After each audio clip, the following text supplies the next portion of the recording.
Hello and welcome to the Rolling Forward podcast, a podcast of people who keep rolling forward no matter what life throws at them. Real people, real stories, powered by purpose, resilience, and a drive that never ends.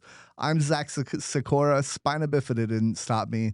It just gave me a better excuse to sit down while I take over the world. Uh, Today's shirt is role model.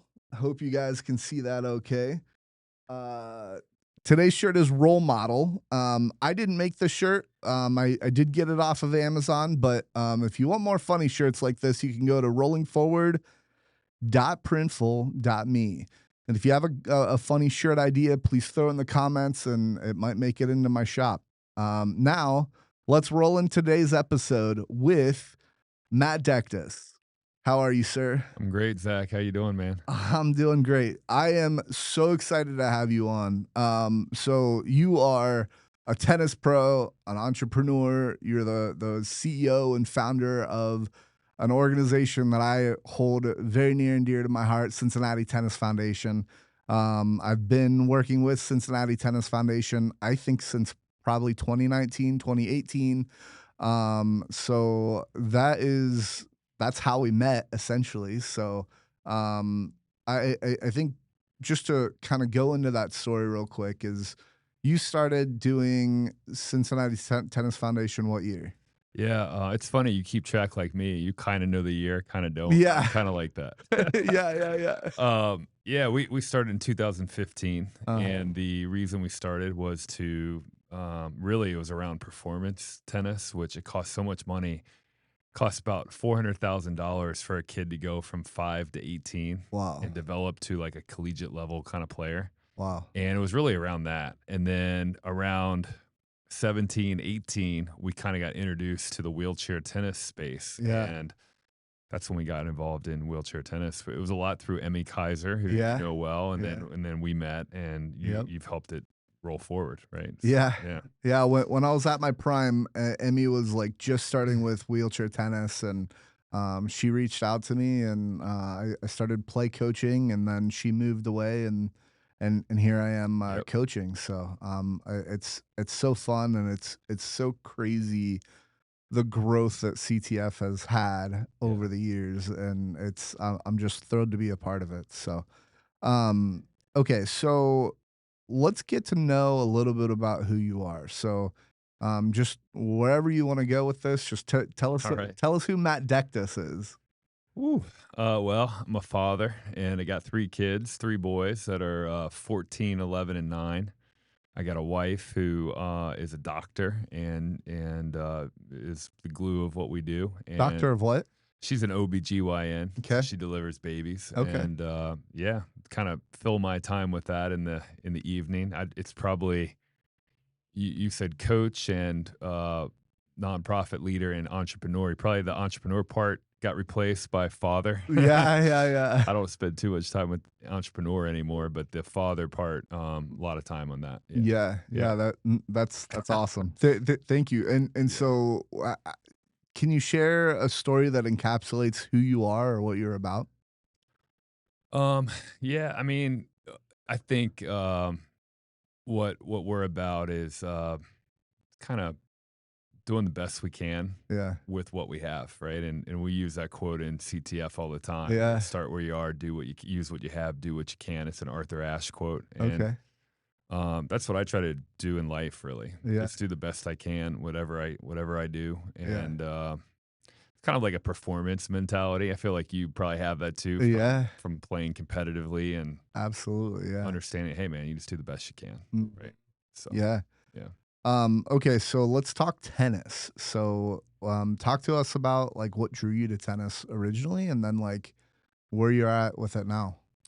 Tennis is funny, when you're young, like, it's a little bit isolating. I don't know Mm, if you felt like that, yeah, a little bit. um, but so you don't naturally gravitate toward it unless you have a really cool environment to grow up in Mhm. around it, or if you become good at it, Yeah. and, like, for me, I played every sport, and then tennis, I just happened to get good at it, and, I grew up on the west side of town where tennis wasn't a big deal, Mhm. and so because there weren't many players, I was naturally better at it relatively. Yeah. And, then because I was pretty good at it, I liked it, and Mm. then I kept with it, and Yeah. then, developed and got better, and then, as I did it and got out of college and graduate school, I was coaching, and my mentor one of my mentors told me, like, "You love doing this. Why don't you continue doing it as a career?" Oh, cool. And, kinda kept me on that path instead of going to a different, field or whatever. What was your Yeah. degree in? I have a law degree. Oh, do you Yeah. really? Mhm. I don't think I ever knew that. Yeah. That's cool. Yeah, it's Cincinnati. Okay. Yeah. Alright, and, so, just to brag on Matt a little bit, I had a volunteer that I was working with, and she comes up to me after meeting you and says something along the lines of, "That's one of the best tennis coaches in Cincinnati." Uh, so I just wanted to say that he's a great coach, a great leader within Cincinnati Tennis Foundation. So I just wanted to throw that brag out a little bit. So what how was your early, like, let's say high school and before tennis, and were you did you, I assume you traveled a lot, and Yeah, like, for me, tennis was my parents talk about it like in my early years when we were getting pretty good, my brother and I were, 14, 12, stuff like that. mm, My parents would take us to tournaments because they just didn't want us to get into trouble and oh languish around and do yeah, bad things, right? So we would every weekend go to a tournament. And nice, back then you would pretty much always travel. yeah, So we would just go in a hotel for the weekend with our family, and it yeah. was a fun way to be together. Yeah, that's But awesome. at the time you may not have realized it, but I Yeah. think looking back you realize it was pretty cool to be together like that. Y So, yeah. yeah. Okay. And then college life, how what t talk to me about that. So college, I went to college at Jacksonville University. It's in Okay. Florida, Okay. and it's like a really small Division I school. I went there for a scholarship opportunity, and then it was right by the beach, so Mhm. I kind of chose it for that. Okay. And then yeah, played down there, finished up. Didn't really know what to do. Um, I think even now when we coach kids, always tell them like you don't need to know what you're gonna do. I Right. didn't know. I was a Right. pre-med major. Yeah. I played tennis all the time. Yeah. Ended up going to finishing up, realizing I hated blood, Oh. and then I had a really cool teacher who said, "Why don't you have another year on your scholarship? Why don't you love political science? Why don't you go to Washington D.C. and check it out?" And so I did Oh, an internship there for a year at Capitol interesting. Hill, and Okay. then was like, "Oh, I'm going to go into law school," Yeah. and got in there and was like, "I don't know." Yeah. And then was teaching all along, and it was really what I was drawn to is really Right. really working with kids Y was my fun, my passion, my fun thing in yeah. my heart. So I Yeah. did it. Yeah. So what was it about law school and just law in general that you're like, I don't know that this is for me." I think law school was for me. Oh, I would recommend it to anyone, even if you don't know what you're gonna okay. do. It's just such a great thinking instructor. Yeah. It just teaches you how to be objective Yeah. and not to have one way or the highway kind of thinking. Yeah, interesting. And Okay. I think as a young guy, I don't know about you, but as a young guy, for me, I was always like, I know everything. Yeah, yeah, yeah, So it yeah. was really good to get into law school and to challenge that and to be objective Right. and see other people's point of view. Okay. I think it teaches you how to think. And so you Um, go ahead. no, but then getting into career, Mhm. I was doing a lot of mental health law and I was doing a lot of guardianship law, and they were Oh, very daunting. okay. Anyone who does that is an absolute saint, a saint. Okay, I okay. mean, and I did a lot of that, and then I realized, like, man, I don't know if I can take it, Yeah. and I don't think I could have. And Oh, and then that married with the love of teaching, yeah. it made the decision pretty easy for me. Right, okay. Yeah. And so, I mean, coaching in general is, I think it's a different life than you would have had, let's say, as doing law, right? So, like, you're probably, I mean, you work you're bum off all the time no matter what, but like your hours are a little different and stuff like that. Can you talk about that a little bit? Yeah, I mean, as a coach, right? Yeah. Like, teaching is a tough career, man. Mhm. For the non-traditional schedule in Mhm. particular, Mhm. a little bit your body and your toll of your body. Yeah. But yeah, you learn how to manage it. I mean, what we've done is we've been able to modify schedules of students and things where we've been able to get people there at different times of the day, so we don't Yeah. have to always teach until 9, 10 Right. o'clock. Particularly if you have a family, Right. it's really hard to be a parent Yeah. if you're getting home at 9:30 every night. Right. So I've been able, luckily, through having a team and through having some flexible families, we've been able to work around it. Yeah. Yeah. Yeah.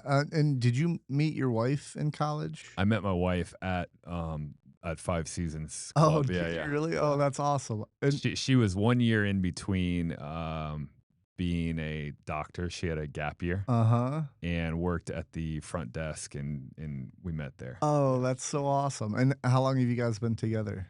It's a loaded question. This will be our we've been married for 18 years. She might watch this, Yeah, so be careful. maybe. Yeah, I exactly. don't think she'll watch the whole thing. No, probably not. No. I'll have like different like shorts, and Clip then it. I'll have like different segments as well, and Marriage. I'll just title this Matt's wife needs to watch this. Did he get it right? Oh. No. Okay. Cool. So, what's one embarrassing or funny moment you've had in the tennis world? Well, lot of both probably. You asked me that when you kind of mentioned you might ask this. I was kind of thinking the not nothing too crazy. Like I had uh, well, one thing that was kind of funny was when I was ball kidding one time. We also ball kidded the senior event at the Cincinnati Open, Yeah. and it's kind of a jokey kind of venue, and so the announcer said, "Hey, um, give that ball kid the racket, and he'll play." And that guy can play a little bit. And Yeah. I came in to serve in a senior event, Uh-huh. and decent amount of people watching, probably a couple thousand. Mhm. Feeling pretty good, like I was gonna bring some heat, Yeah. getting up to serve. Double faulted. Oh, Yeah. no. But I was, like, thinking on the court, that would probably be my most embarrassing moment, Yeah. yeah, in front Yeah. of all the people, just double fault. I'm like, "Oh, come on, Yeah. man," Yeah, dude. You've heard of the Le Petitas, I'm sure. Yeah, So I went to the Le Petitas. I was probably, I don't know, 16, maybe 15 or something like that. big honor to And go to it. it was a Yeah, huge honor. yeah, I'm very, very grateful that I got the invite. But I got to the finals and I played this kid named Stefan Olsen. He's from Sweden, and this is the first time that I've ever played in front of like a huge crowd.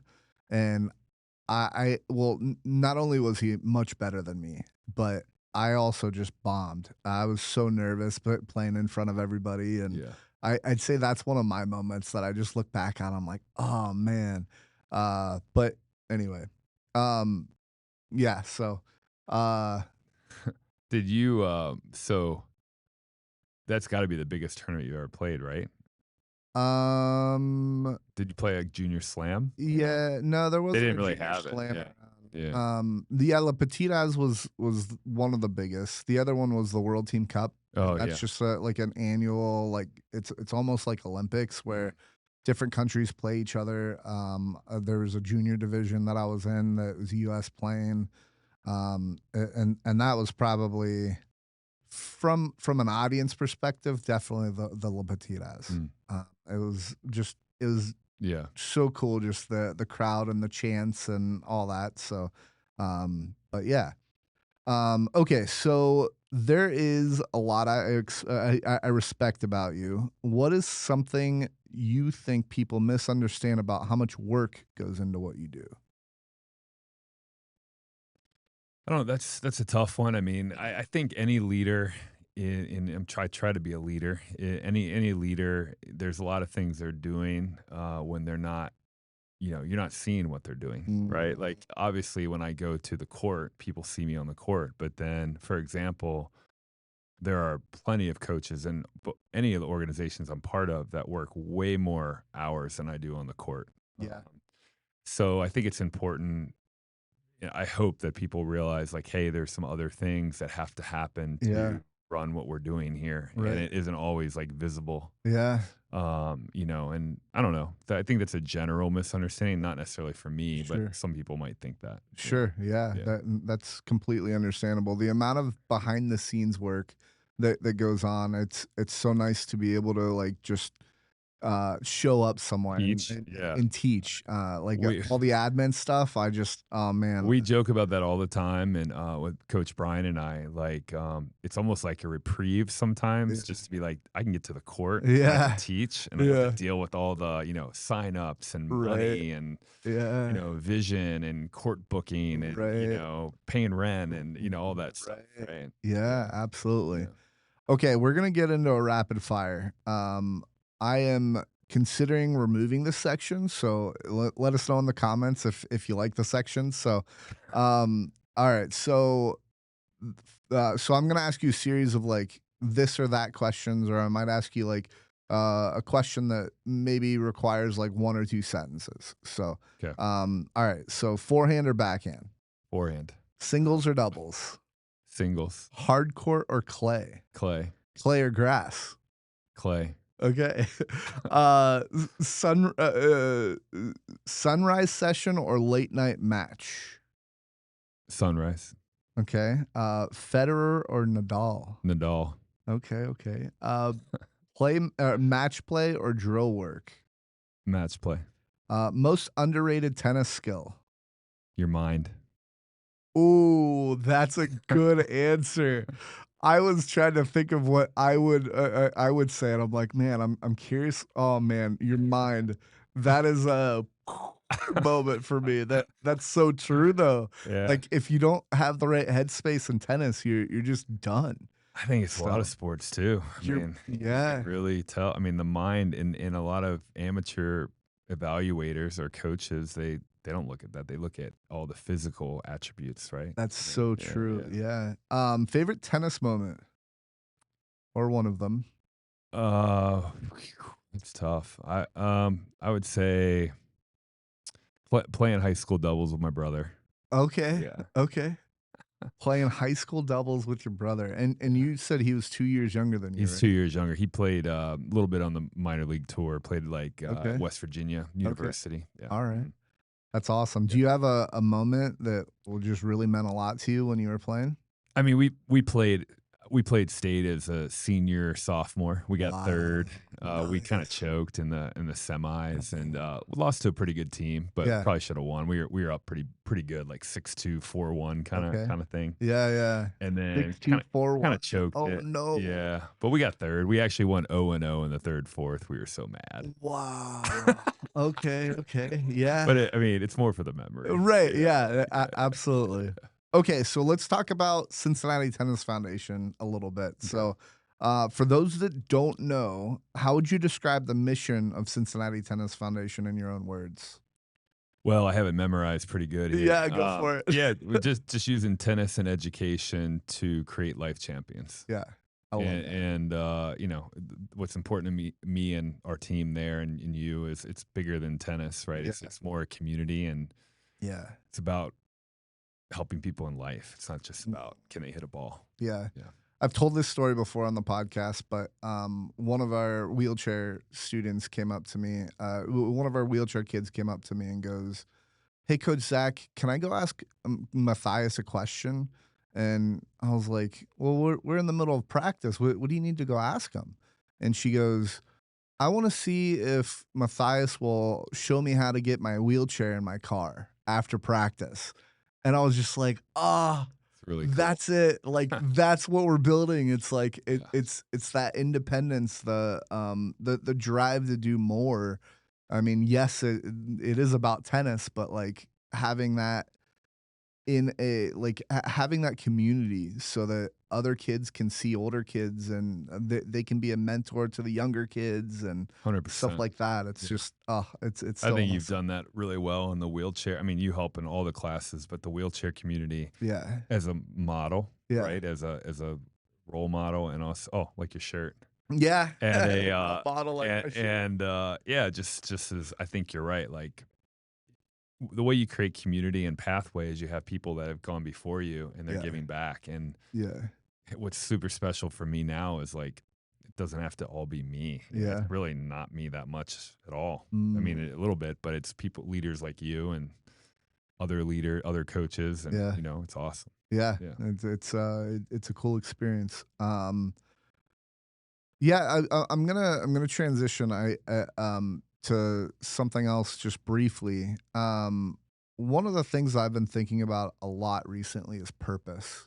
And one of the things so like I have a day job, but like I don't think I truly found like I suppose like I've found passion, right? But like n- fleeting passion, let's say. I think Cincinnati Tennis Foundation and what we're doing with Cincinnati Tennis Foundation and the studio, quite frankly, but like that's passion that I found and quite frankly, like I'm so thankful that I kind of fell into the passion. Another interesting story. So Nikki, we were starting an adaptive program, and you know, I of course I wanted to coach wheelchair, but like if you had asked me 5, 10 years ago if I wanted to coach adaptive or blind and visually impaired, I probably would have told you no. yeah, But, you guys were like, "Hey, we really need somebody to help out. Can you do it?" And I was like, "Yeah, sure. I'll do it for the time being, blah, blah, blah, blah." And I fell in love with it. you're great at it. It was Yeah, awesome. yeah, And it's a different challenge as well that's just, um, that's just unique to those specific areas of tennis. So, can you talk to me a little bit about, like, passion and, like, it's so easy to say, like, "Find your passion," right? But it's yeah. like, how?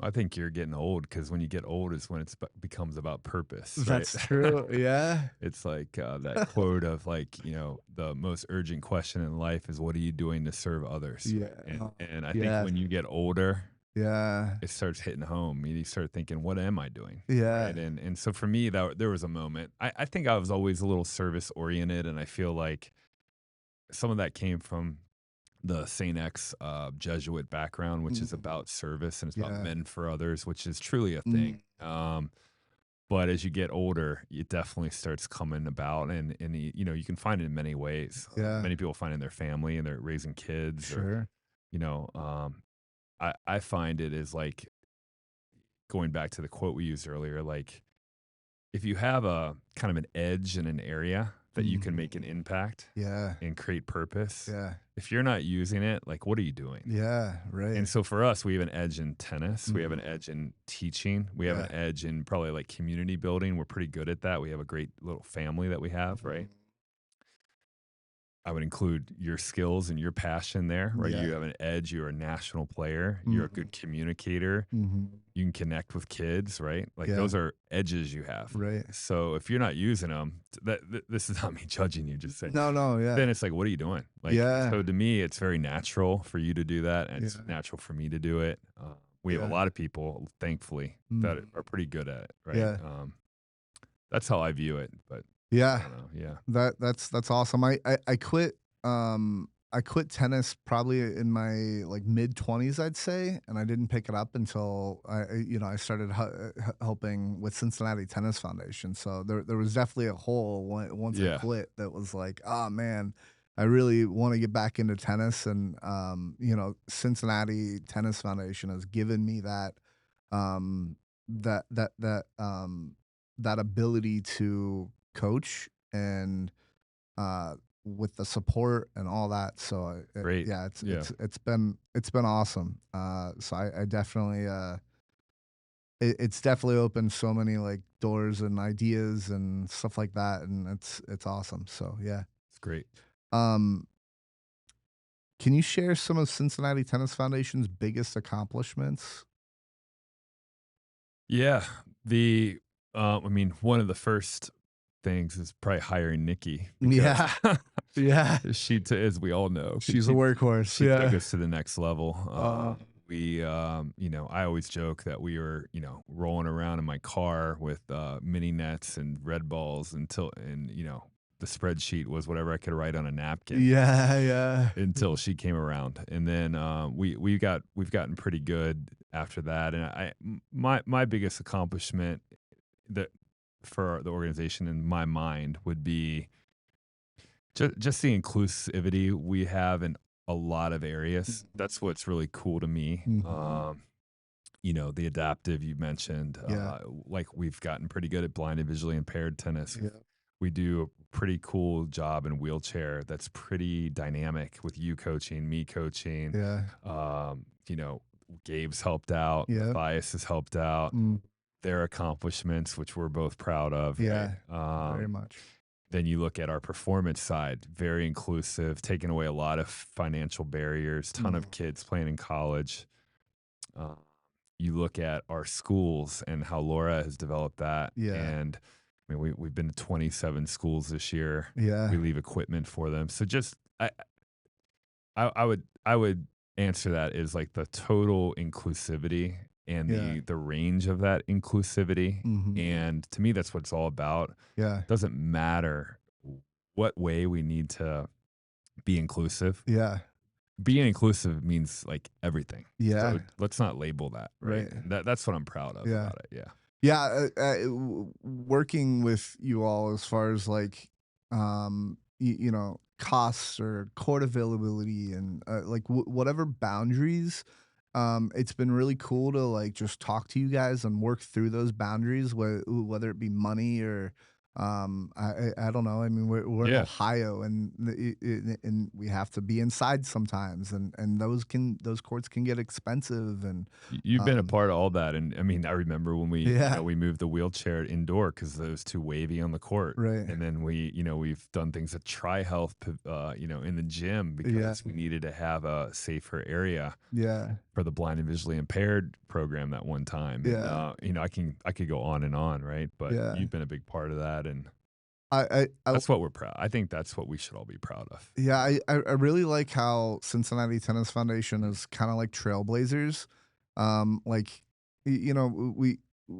we have, I suppose, ups and downs. Like, for example, we were doing our wheelchair tournament indoors for a couple years, and then we're like, "Hey, we have these Wither courts, let's try it out." And we did, and like, we got a lot of feedback that the courts weren't really Mhm. all that great for wheelchairs and stuff like that, and we kind of thought it might have been, and so then we went back inside. Uh-huh. So like, and into a great facility that's fully accessible and all that. So, just to shout out to any sponsors or anybody out there that's looking, but eventually we're hoping to build an indoor facility as well. So, I won't ask you any details about that, but That's part of what we've all, that work that nobody sees. We've been working yeah, hard on that. We'll solve. I think we're gonna solve. great. It'll be good. Yeah. Okay. Yeah. That's Yeah. fantastic. Yeah.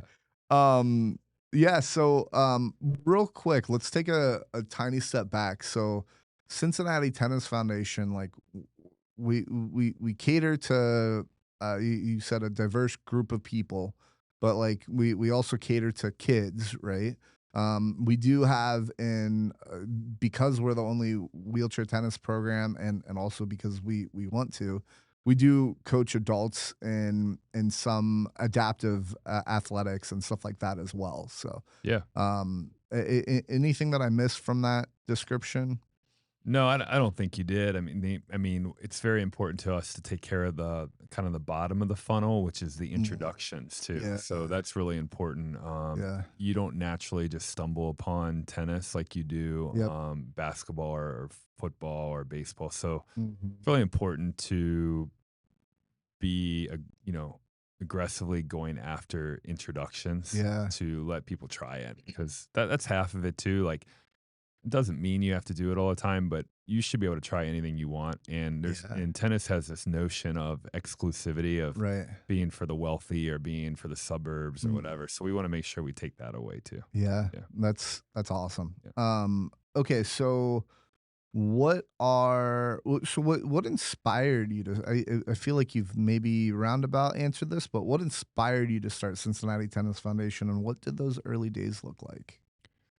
The early days were, I describe it as they were handshake deals where people couldn't afford training. And Mm, and a lot of coaches do this in town and around the country. And so they don't get a lot of recognition for it of like, mm, hey, there's a student who wants to be a collegiate level tennis player or a tournament kind of player, but it costs the family, let's just say $40,000 a year to play at a national level. yeah, And if you have a regular income, that is not acceptable, right? right, So then a lot of these coaches will handshake deal, which I yeah, did, mm, which was like, hey, you can't afford, a couple $1,000s a month. Why don't we do a couple $100s a month? right, And that's how we began it. And those were the early days. And then around 2015, for the reason of, hey, let's officialize that a little bit and have people apply and make sure it's good. Like sometimes our other coach would gripe. He would say, well, we're giving this person a X amount of dollar scholarship and they're pulling up in a brand new Tesla. yeah, yeah, So we would verify it and we would make it official. right, And then the other reason we started it in the early days is going into the schools. It's much more helpful to be a nonprofit mm, than to be a for-profit entity. So right, we wanted to start it for that reason. That's why our original name is called Fast Tennis, which is FAST, uh, fun at school tennis. okay, So we did it to go into schools, and yeah, then as we talked about earlier, the wheelchair and all that kind of cool stuff kind of got going in about 18, 19. And yeah, then we were like, hey, we probably need to change the name because we're doing a lot more than school tennis or whatever. yeah, And then now actually we still do the fast tennis program, yep, which is like a school league, but mhm. it's only one part of the many things that we do. Right. Yeah. Okay. Mhm. I don't think I knew that Yeah. that story. That's pretty cool. What were some of the toughest obstacles, and maybe you're going through it right now, but what were some of the toughest obstacles you had to overcome in launching the foundation? I think in launching it, just it's getting the business going, the nonprofit status, the Mhm. reporting, all of Yeah. that kind of stuff, the original funding, you know, building a team is Mm. hard. And then, we're kind of in this cyclical, year and a half look for a building now, which Mm. is our current hurdle, Yeah. or look for a home, really, I should say. Yeah. And you've been a part of that as you were at those Mhm. meetings. And Yeah. yeah, so, there's always a new hurdle. It's just do the best you can. And Yeah. if you're committed to what you're talking about, purpose, right? Then Mhm. it's like you feel good working for it, even if there's Right. hurdles in the way, Right. whatever. Yeah. You're committed to the passion, right? Yeah. Yeah, I think hurdles also make you stronger Yeah, and, yeah. help you be more solidified in what we're doing, so Well, and I view it too, and you probably do too, is like part of, again, what are your natural strengths? If you want to be a leader, Mhm. part of being a leader and part of why you have a role is because Mhm. you should be able to work through hurdles, right? Yeah, of So course. You have to. yeah, if not, then probably shouldn't be a leader, Right. you know. Um, any other challenges like between when you started to now, as far as like big challenges that you can think of? I don't think. Okay. I think yeah. We covered most, yeah. Um, we kind of got into how CTF evolved over the years. What about the strategy? So, um, obviously we've built something pretty big. And again, we're trailblazers in a lot of what we do. So, can you talk about like that vision and how you put that on paper?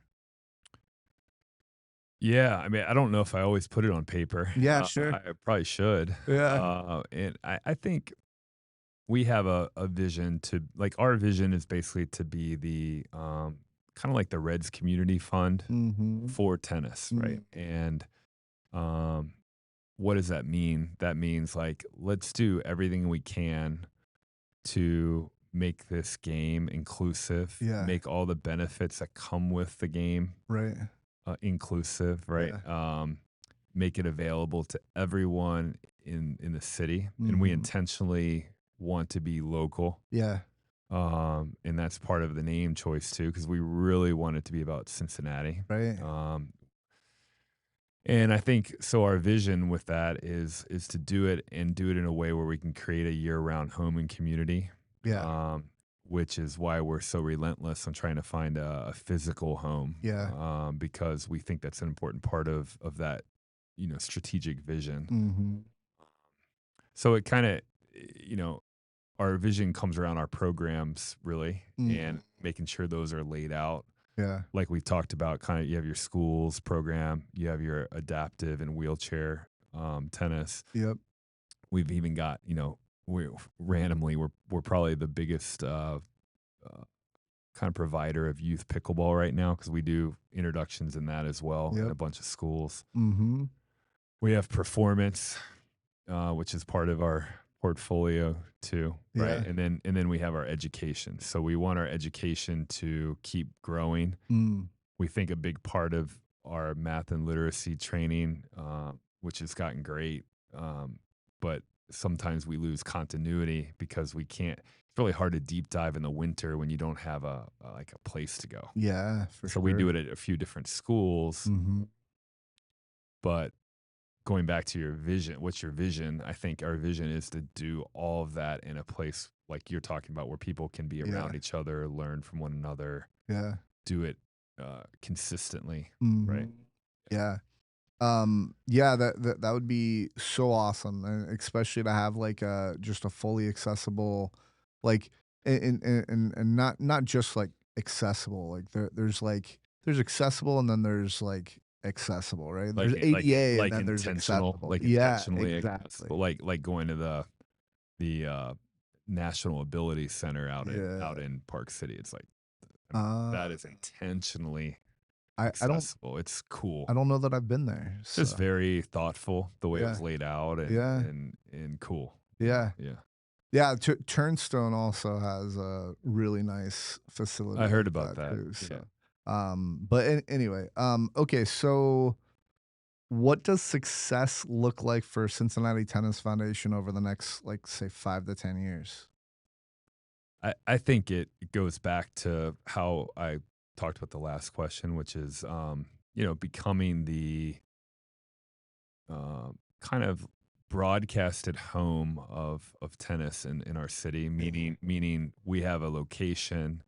We kind of do now. People Mhm. people approach Withrow, and they look for it, but have a year round location that people can seek out and Yeah, understand. Hey, we can go do that sport, yeah, sports, if you count pickleball too. We can do those things, and they don't have to be cost prohibitive. They don't have to be yeah. location prohibitive, Mhm. accessibility prohibitive, right? Yeah, That we kind of are dancing around that right now, but I would say a facility will take us to the next yeah. level. So I think success would be around that, and Mhm. then with that there's tons of lives you can impact. Yeah, Yeah, I love that. yeah. Okay, so what advice would you give someone in another city who wants to start a program like this? Well, I think the first one is just collaborate, and that's how we've built a lot of our success, is Yeah, collaborating. We yeah, we don't own ideas. Like, we're here to share, here to yeah, learn. There's always yeah. a better way. It's not one way, right? Mhm. And I think one is you can collaborate with organization like ours. You can Mm. reach out to us, and we'll collaborate. We'll help out. You can also go to, we're part of the USTA National Junior Tennis and Learning Network, which is about 250 chapters in the country, Yeah. um, all different sizes. We're probably one of the bigger ones, Mm. but um, get into that network, get into that collaboration, Yeah. and I think you can learn a lot from, like we have, from all these different chapters throughout the country. Yeah. Yeah. Yeah. I agree. I think just to add to that, uh, one thing that I see with like wheelchair programs, like for example, Columbus had a great wheelchair program when I was growing up, and when I basically stopped playing, really before I stopped playing, when I moved off to college, the program, like, everybody got older and it didn't really grow and it kind of fizzled out. And also the coach that we had growing up, Margaret Fair, shout out to you. She moved out of state as well, so it just kind of fizzled out. So one thing just to add is I think you need that passion and that drive. And if you don't have that passion or drive, and you need to find somebody in those different areas of coaching, someone who loves to coach kids, someone who likes to coach wheelchair, right? Yeah. And then those people will help latch on and grow the program as well. So It's very um, people dependent, right? yeah, Like, I it's mean, super. teaching and coaching and, Mhm. building communities, very people dependent. So Yeah, I think you're right. Yeah. yeah, 100%. very much so. Okay, let's get into adaptive sports. How has working with adaptive athletes? Okay, so wait, let me back up real quick. So we have wheelchair. And if you all don't know what a wheelchair looks like, a tennis wheelchair looks like, it has wheels that are slanted. That it's called camber. It helps you turn faster. We have blind and visually impaired, and the cool thing about blind and visually impaired is there's a brighter ball, and it's a styrofoam ball with a bell in the center, so you can actually hear it bounce. And it has like there's a specific science backed rattle that will stay rattling as it's going through the air. So it's pretty cool. And then we have pair standing, and pair standing is everybody that maybe doesn't have function of one of their arms, that needs that maybe can only serve with one hand and stuff like that. So you've also got double amputees, single amputees in that. Amputees also often play wheelchair tennis as well.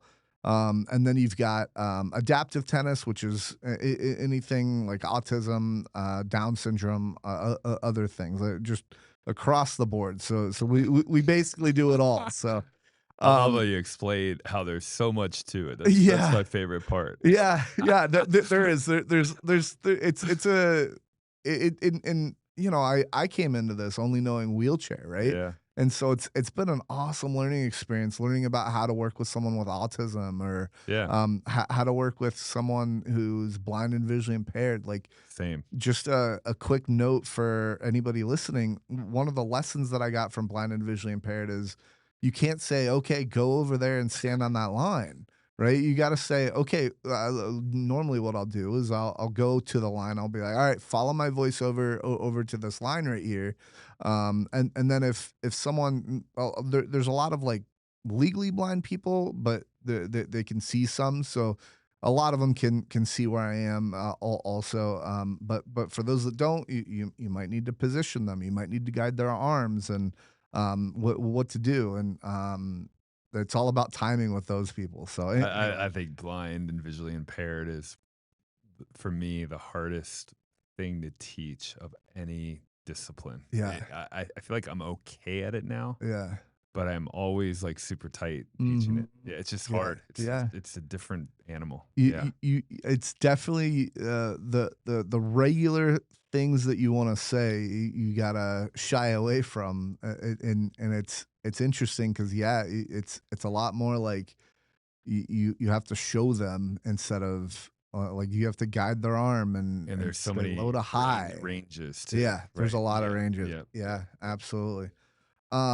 Anyway, I wanted to get into that. So what has been your experience with, like, the disabled community in general before you started Cincinnati Tennis Foundation?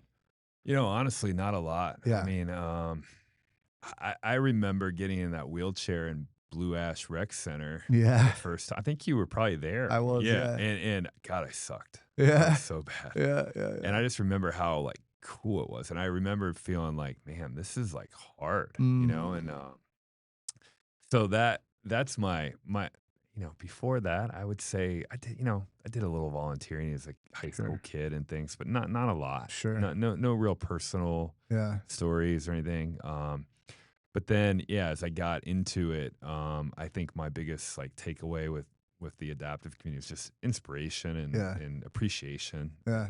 and really like connection too, and just understanding like we're all the same. Yeah. We all want to basically, Do well. have good life and avoid suffering, and Yeah. it's like not rocket science, right? Yeah. We're all the same people. Right. So Yeah.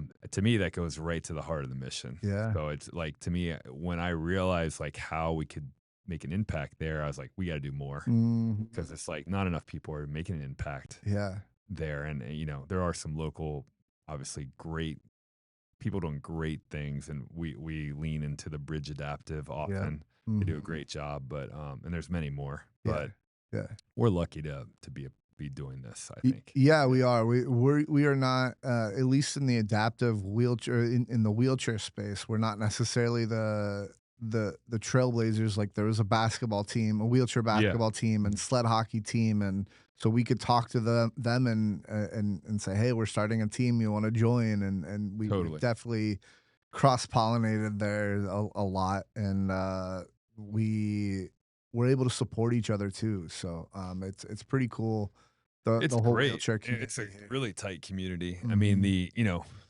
but also give yourself a pat on the back. I mean, you look at our wheelchair, what we're doing in wheelchair and para standing. I mean, we've probably only been doing it for 5 years, Yeah, maybe as far yeah. as consistently, and Uh-huh. we've all the success Matthias has had, and Yep.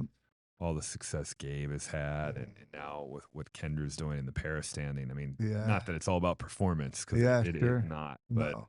pretty remarkable. Yeah. Yeah.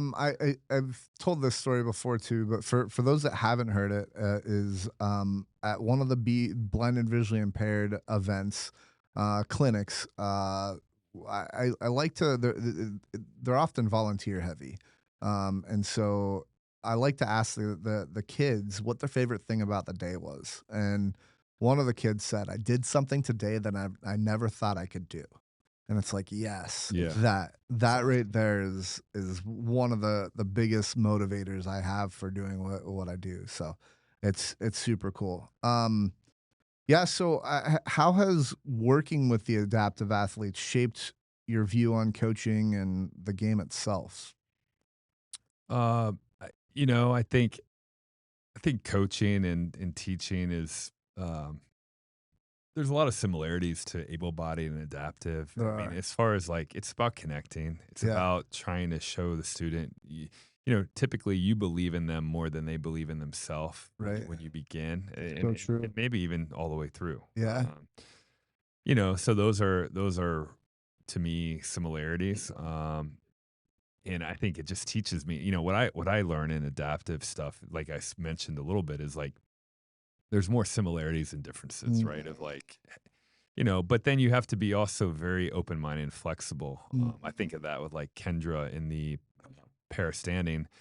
She's an amputee on one leg, Yeah. right? So then she plays on a prosthetic, Yep. and understanding the movement. She's actually an exceptional mover, She's but great. Yeah. then like understanding the how does that prosthetic affect her, right? Right. And then tailor it toward her, Right. so it makes you a better coach because you're basically coaching. A lot of it is like problem solving, and Yeah. you which that's why I like the legal connection. I think it's Mm, a similar skill set, but yeah. then the absolute similarity is like you're a mentor, a friend, a someone who believes in them. That's very important. It doesn't Yeah. matter what you're doing. It doesn't matter if you're doing an introductory adaptive Yeah. pickleball class at Yeah. Rheingeist, or if you're doing a performance parastanding, national training, or Yeah. you're doing a able-bodied high school kid. Mhm. You still have to connect. You have to problem solve. Yeah. You have to be open-minded on how to help them. Yeah. You got to believe in them. Right. I You know, I think one of the things that I learned was don't assume, and that's so I like that. easy. That's so easy for me in a wheelchair to think like, hey, why would you assume that? Say I can't open a door, or why would you assume I can't play wheelchair tennis? Even like, but like especially for blind and visually impaired, I think. I had the same question that probably everybody else does is like, how do you play blind and visually impaired tennis? Like, Like, how do you see what? the ball? Right, Yeah. exactly. So it's so cool how like no matter what the disability, cognitive or physical, like most everybody can do it. So and I think the assuming thing is like, you know, we had an autistic kid who he would grab the ball and hold it, and we'd say, hit the ball," and he just didn't, and then to now he's actually doing full rallies over the court, so Yeah. it's just so cool to see that. It's like, I've really looked at, okay, what how can I push this person to a different level, Yeah. right? Like, and how can I just get them just a little bit forward on, and again, it's not even about tennis. Like No, sometimes it's social and you think as a coach, I think you can do something before you think you can do something, and yeah, I'm gonna kinda push you there yes, because I exactly. know you can do it, right? Yeah, And that to me, that's powerful. That's the blessing of being a coach, right. and but also it might even there are times in the adaptive space, it might even be more powerful because Yeah, sometimes people with adaptive disabilities aren't always thinking that way, and can I push them to think that way? To right. your point, it's not Yeah, tennis really. right. Well, Um, yeah, and yeah. it's they assume themselves they Yep. can't do something. I And love that. again, Yeah. that's where that kid said, "I did something today that I never thought I could do." And it's like, we showed that kid how. And So, that's why I like tennis in particular because it doesn't cross the mind of a lot of people that they can do it. yeah. But then you come out, first of all, you think it's so expensive. Then Mhm. you're like, it's so hard. Mhm. You're like, who am I gonna play with? Right. Where's there a place to play? I Yeah. don't have any equipment. Yeah. There's like many things that you go, I can't, I'm not, it's not for me. Yeah. And then when you go out there, ability, disability, financial, Mhm. locate, whatever the reason, Yeah. you go, man, I can do it. Yeah, And now right. you've flipped your brain, right? Yeah, absolutely. Yeah. What do you tell a coach who has done able-bodied coaching their entire life and thinks, "There's no way I could coach adaptive, wheelchair, blind, and visually impaired"? Oh, you can do it. I mean, Yeah. if you can coach in particular, you can do it. But even if you can't, Yeah. I I say it all the time in the like when you go to a when you need a soccer coach for a school team, Mm. all the parents they go, well, I'll do it. They didn't even Mhm. play soccer, but they're Yeah. like, I can herd kids around and Right. connect with kids and be fun. Right. Well, I view it that way in tennis too. You go hold a school tennis program for a third grade Mm. group, and nobody will volunteer. Why? They Yeah. think they're bad at tennis. The coach, Right. their parents think they're bad at tennis. Yeah. I think same thing. I would say if you put up an adaptive class, who's going to coach it? Everyone's like, oh, I can't do it. Well, Right. you can. It's Yeah. just like doing a soccer thing. Can you Mhm. connect? Can you be fun? Yeah. Can you be adaptable? Right. Like Yeah. I think believe in those skills, Yeah. and everybody's got them. You just have to believe in it. Yeah, Yeah. there's 2 other points that I wanna bring up is, 1, be curious, right? Uh, Like, it's okay to be curious and not know something and just mm, learn about it, right? mm. And then 2 is it's okay to fail.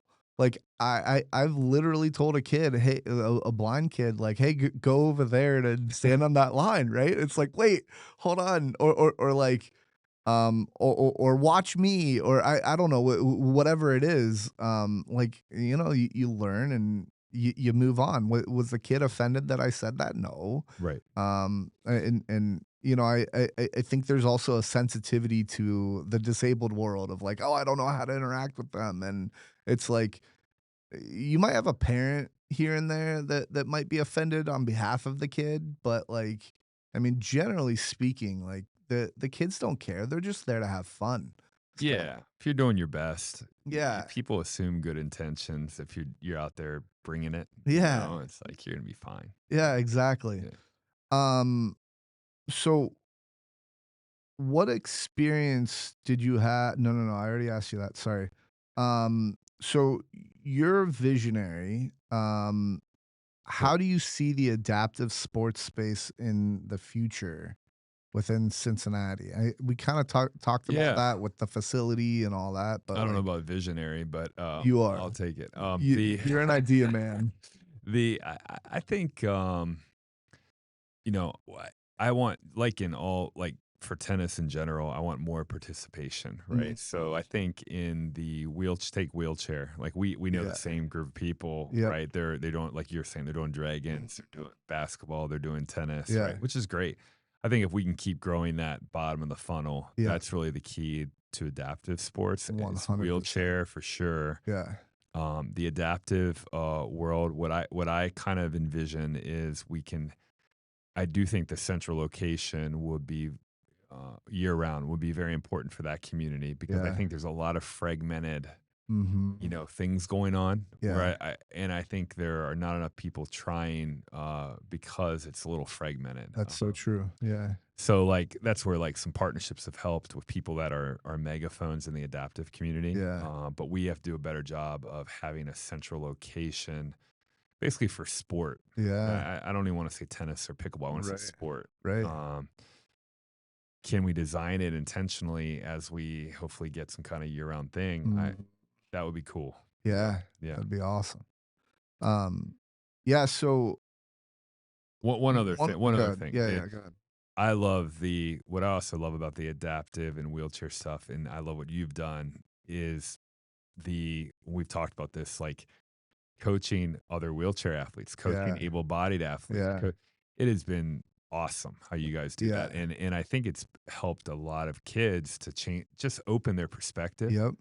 Even like my guy, we saw him in there and he was in a chair for a while, but like Yeah. he had Yeah. such an awareness and comfort with that. Your son. Yeah, my Yeah. my my guy who just turned 9, but Yeah. like there's something to that. Yeah. Adaptive, the wheelchair, able body, everybody being together and just being Yeah. like, who cares? Like we're No. all and a lot of kids you remember Uh, and probably even still yeah. now and probably do it all the time to you. Yeah. Yeah. Come up and go, you're in a chair? Like Yeah. what is that? Yeah. And it's such a cool thing to be together. I think that's how I view it too. Yeah. So one of the cool things that I think I pride myself on is allowing kids to be curious. Yeah. Um, because like I'll be in public and I'll walk by a mom with a kid and the kid will be like, "Mommy, look at that," or "Mommy, look at those wheels," or "Why is that person in a wheelchair?" Look how And fast he's going.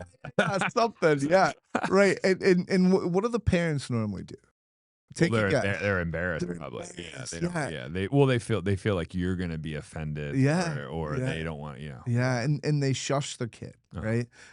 Most of the time, that's what happens, and I always make a point to go up to that kid and just talk to him about my wheelchair, my disability a little bit, and stuff like that. So, I try to do that on the tennis court as well. It's it's somewhat difficult when you're trying to do like a whole lesson and Yeah. someone's like, "Hey, what happened to your legs?" It's like, "Well, come ask me after practice and We then got I'll tell you." 15 people Right, there, right, right? right, right. Exactly. And we'll do an intro, like I put balls in my wheels and the kids are really fascinated by the balls in my wheels. And Yeah. it's like, don't reach for the balls because if I don't see you and I move, Or that's hurt your really hand. bad. Yeah. Yeah, you're gonna hurt your hand. So you can ask me for a ball if you see one of my wheels. It's kind of one of those things. So yeah, But we've had some special nights where I can count them on more than two hands. We've had some special nights where there's been just a complete range of everything we do. yes. Uh-huh. And you're a big part of that. Yeah. And I think a big part of it is everybody in every little pocket of those communities learning from one another. Yeah. And to me, that's the vision. The vision is Yeah. like, let's make sure, and the vision for the adaptive and the wheelchair community, let's also make us all together, Yeah. right? And I Yeah. think we can we're doing a pretty good job of that, but we can do it Yeah. better. Yeah, Yeah, 100%. yeah, I mean, we could always think of things that we could do better, right? yeah, But one of the things that I really love that we've done and we've tried in different aspects. So like I played high school able-bodied tennis on my high yeah, school able-bodied tennis team, and so we've attempted with some of the kids to cross to have them playing with adaptive and or I'm sorry, wheelchair and able-bodied kids playing together. Oh, And we do have one that's been coming to our class. She has cerebral palsy, I believe, and she just she wears a leg brace, and that's about it. And oh, she's basically like our adaptive class has a bunch of different ranges of people, and she fell in love with the able-bodied tennis class, and yep. now she's rocking and rolling in that class. Yeah, So we got an email from her mom, and they were really happy about yeah. her playing. Yeah, Yeah. yeah, So I think that's the other thing from just an inclusive standpoint is like, now I will, I guess, whoever wants to try this, put out a word of caution. It doesn't work for everybody necessarily. Like you can't put like 2 6-year-olds necessarily together all the time, but right. it works it works more often than not, let's say. And I think that that opportunity is cool for the kids to be able to play with other kids their age and stuff like that. Yeah, So, um, okay, so accomplishments in the wheelchair space. I really wanted to like get the audience to like just hear what all the accomplishments are in the adaptive space. So, I do you want to start and then I yeah. I can mean, fill in well, whatever? first of all, I mean, you were national number one. I mean, so that's pretty freaking impressive, and I think I need to claim that a little bit as part of CTF, right? Yeah, right.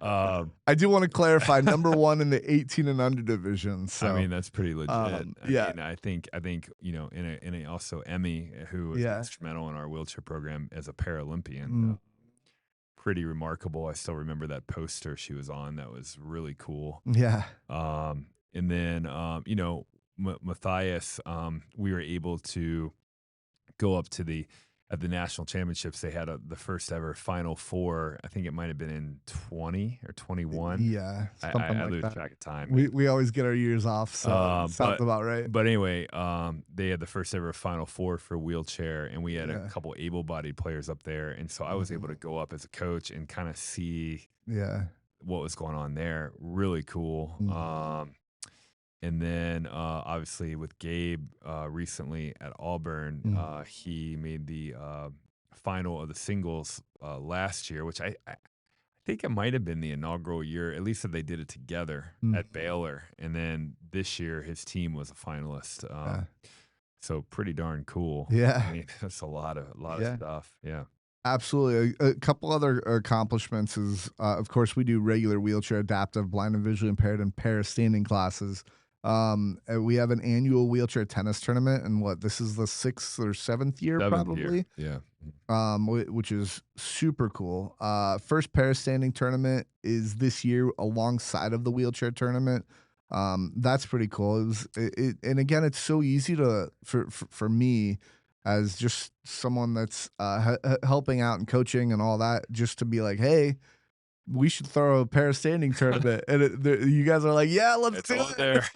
Yeah, exactly. Well, we gotta make sure it goes. I think it will. I think Oh yeah, we already have pretty good traction, and yeah, the issue with para standing, it's probably where wheelchair was 20 years ago, yes. where some of these events are being canceled. Mm, I think we're feeling pretty good because we have Kendra as an ambassador, yeah, and she's yeah, also very good. And then you know the history we have, and it helps to have the tournament, the Cincinnati Open, in yeah. partnership, which is wonderful. 100%. So I think we already have close to 10 people, Yeah. which should make it be great. Yeah. Yeah, and I think we'll get more. She says she wants to shoot for 20, That'd which be I crazy. that's so ambitious in my Honestly, opinion, I think but it'd be the biggest one in the country. that would be awesome. Yeah, Yeah. she's got one of her friends coming from Chile, Yeah, I which is met her. crazy. She's Yeah, an amazing that's athlete. awesome. So, Yeah, yeah, yeah, yeah. and I got to know her parents as well Oh, and cool. all that. Yeah, So, yeah, yeah. they're good people. So, but okay, so then we also started a tri day with the bridge and with the dragons and Oh, the icebreakers. We do once a year we do wheelchair tennis, wheelchair basketball, and then sled hockey. So that's been super cool to help recruit different players and get them just if they already play a sport, get them trying another sport, and if they don't, which quite a few people come and have never tried tennis before, and Yeah. it's just cool to see them try that. And we've recruited players from that and grew the Well, programs. tennis is a great chair sport too for a Yeah, lot of reasons. I mean, you know, it's first of all, it's a non-contact sport, which is yeah, kind of cool, able-bodied or chair sometimes. yeah, And also, I think as we know, and you'll get to this, but the collegiate level, it's easier to fill the teams because you yep, don't need as many people. yeah, yeah. And so there's a really nice established pathway in Mhm. wheelchair tennis, which in some sports it's a little harder It's true. to. Although, as you've mentioned a couple times, the basketball program locally has done a wonderful job. Yep. But there's a lot of sports that don't have a clear path Right. or a college landing Right. place, right? Yeah. Yeah. Mhm. Yeah, that's so true. Yep. Another one is our annual wheelchair junior tennis camp. I think this is probably the third or fourth year that we've done it, if you remember. I don't know. And then and then we're doing our first collegiate wheelchair tennis tournament with UC this year. So pretty excited about that. So any You're a any big part of that. I mean, great job pushing it forward, yeah rolling it forward, right? yeah And yeah killing it yeah for that. But like takes a lot of leadership and in like, like you said about me, you do a lot of behind the scenes yeah. communication, Mhm. community building, Mhm. holding hands, getting people to understand what it's all about, Yeah. right? So Yeah. thanks for doing it. I mean, Yeah, yeah, as far as future for at least the wheelchair side of the house, like one of the things that I loved as a kid was there's Coach Frogley was he was a Illinois basketball coach, and he it's a had great this. name. Yeah, yeah. He had this elite wheelchair basketball camp, and it was, I don't know, 4 or 5 days, and it was where just the best basketball players, and we had someone from England coming and stuff like that. So the best basketball players around the world would come here and train and be coached and stuff like that. And then of course there were like USTA sanction events as well, but those weren't quite as long, let's say. And then there was another one, and I've been talking to the bridge about this a little bit as well. And Jake from the Dragons is there's Lee Montgomery hosted this camp in Michigan, and it was basically again 4 or 5 days, and it was every single sport you could probably think of that was adaptive or disabled. So those are definitely some things that I look forward to us being able I to love put it. something like that Yeah. on. So anyway, that's that. So all right, so let's get into you as a coach, leader, and well, so you said you're not quite an entrepreneur. I feel I like don't make enough CTF. money for that. I feel like CTF. You're an entrepreneur as a result of doing that. Would you Well, I mean, agree? you have to be. I think as a what we were at a conference a little while ago, and they said it's not. Don't call it a nonprofit. Call it a not for profit because you need Yeah, to be able to create revenues to kind of build a mission, yeah, right? And right, you have to pay a team. You have to pay for facilities. You have to right, buy equipment. You have right. to.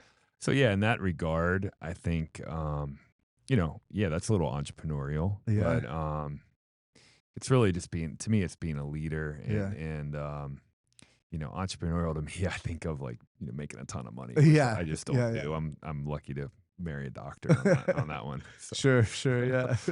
Okay, but how do you excuse me? How do you manage the chaos of wearing so many hats at once? So, I mean, you're not only coach, you're a leader, you CTF, you're a father, you're a husband, all these different hats that you yeah. wear. Well, I think anyone that does that and you do it, everybody does it, right? I mean, I think two things for me. One, I like to never really commit to being busy. Yeah. I don't ever accept that I'm busy because I Mm, think everybody has stuff, right? yeah. And then two, I think and we talk about this as coaches a lot. I think the key to being good at anything is how good are you at being into the moment. Yeah. So if you mental training to me, it comes down to one thing: can you get into the moment? If Yeah. you're good at that, you're going to be mentally trained. Okay. So for me, I try to live by that. I coach that, but I try to live by it and Yeah. just, so when you're doing a million things, can you, whatever thing you're on, can Yeah. you be in it? Can you be Yeah. present, right? So Yeah. like now we're doing a podcast. Can I be in it, Right. or am I thinking about 20 different things, right? Right. So it's my job to be good at being in the moment. Yeah. Yeah. That's what I look at it. At the same time, I mean, you have to have a pretty structure. You have to have a decent amount of structure in your life as well, right? And Yeah, I think, prioritize and yeah, all that. So, you do. um, Um, I'm like a old school, like checklist guy. So yeah. Okay. I'm a checklist dude. Okay. I've got to, typically have the book and Yeah. work through it and Yeah. cross it off when I'm done and stuff Uh-huh. like that. Ah, okay. Do you read physical books or do you read? I do. I usually read when I read at night. I usually read the physical book. What about Okay. you? Um, I Kindle guy? I I listen Oh, mostly. got it. Yeah. I get bored just reading, Yeah. and so I need to put like a podcast on or a book and do laundry and Hmm. do other things. So, speaking of books, you wrote a book. Long time ago. Yeah. Yeah. I did. It's called The Perfect Tennis Parent. Made me about that's my entrepreneurial weakness right there. I think it lost me, but go on now. It's probably about a break even. Yeah. Okay. Okay. I still get residual Amazon checks for like 84 cents from like Amazon England. Nice. Okay. Okay.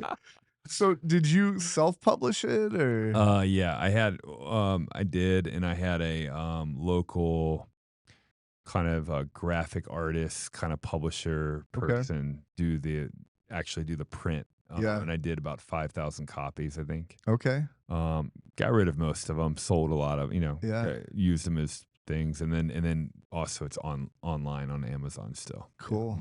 Mhm. And how difficult was that to write a book and? It sounds really cool.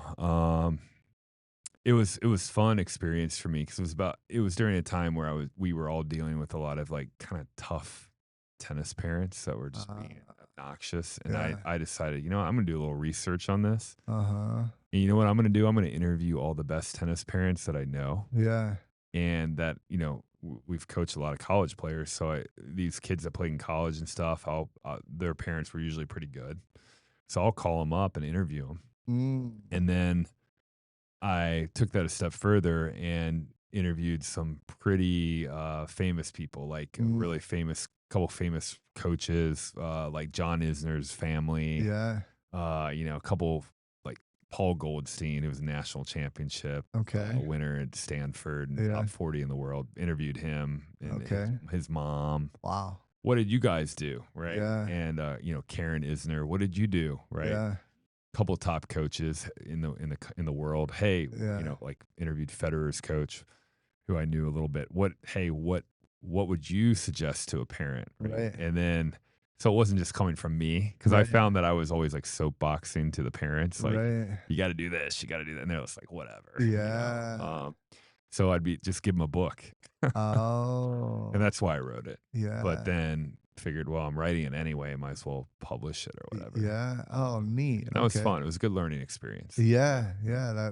That's pretty cool. And how long was the book? Not long. It's probably like I don't know, 150 pages, Okay. kind of a paperback kind of thing. Yeah. Yeah. Yeah. Is it on audiobook yet? No, No. never tried that. Yeah. There you go. I mean, yeah. I don't know if it's worth putting it on audiobook, Another but lifetime. I yeah, got to yeah, get the yeah. passion and the purpose. Yeah, Right. right, right. I got to get it back. Do you have a desire to write any other books? I've thought about it. I've actually kind of done one, but I haven't published it. Oh. It's on like mental training. Oh, But okay. it's like an athletic. I actually it's like it's for youth athletes just to work on mental training, like a Oh, workbook. cool. Yeah, but Yeah. I'm not there. I don't want to finish that yet. Okay. Yeah. Are you using ChatGPT at all? No, but I probably should be. Yeah, ChatGPT is a life changer. It helped me write this whole structure of that intro that I Yeah, gave. Like, it helped me, it's a like, great intro. brainstorm that intro and Yeah. all that. The spina bifida didn't stop me, like, that was all ChatGPT, so, I did, I had probably, I don't know, 50 different iterations of it, and Yeah. I'm probably still not done iterating, but, You can do it um with AI. yeah, Yeah. yeah, yeah. It's been awesome. So, it's actually been I don't know. I've never thought of myself to like want to write a book, but Yeah. it's like, man, ChatGPT could help me write that. You know, So, the thing with writing a book is just like do a chapter a day, man. yeah, Do it every day, write. chapter a day seems a lot Well, maybe not too. a chapter, but work on a chapter Yeah. a day, right? Yeah. Every morning you get up. It's not that hard to do. Just Yeah. work on a little bit every day, and then you Right. look at it and you go, "Man, I've got a whole." Yeah. Yeah. Yeah. Did you ever experience like bad writer's block or anything? Or Mine was pretty easy, man. It wasn't yeah. like that Yeah. great of a book. It was Sure. fine. Sure. It was cool, but I Yeah. wouldn't say it was like a, masterpiece or anything. Sounds like you have a lot of quotes in there from Yeah. other people Just that you can put in interviewing. there, and Yeah. yeah, Yeah. yeah, interesting. Yeah. Um, okay, so what's one piece of advice you'd give to someone who wants to use sport as a tool for change? Yeah, well, first, pick something that you know. Yeah, And, for us, it's tennis, right, and yeah, pickleball, really, racket sports, but, and then I think do it with energy, yeah, do it with, connection, yeah, whatever you choose to do with that yeah, sport and to create change, yeah, energy is a separator, and uh-huh, so put everything into it. When you yeah, put everything into it, you're pretty destined to do well, I think. yeah, Yeah. I love that. Let's get into your coaching philosophy a little bit. Okay.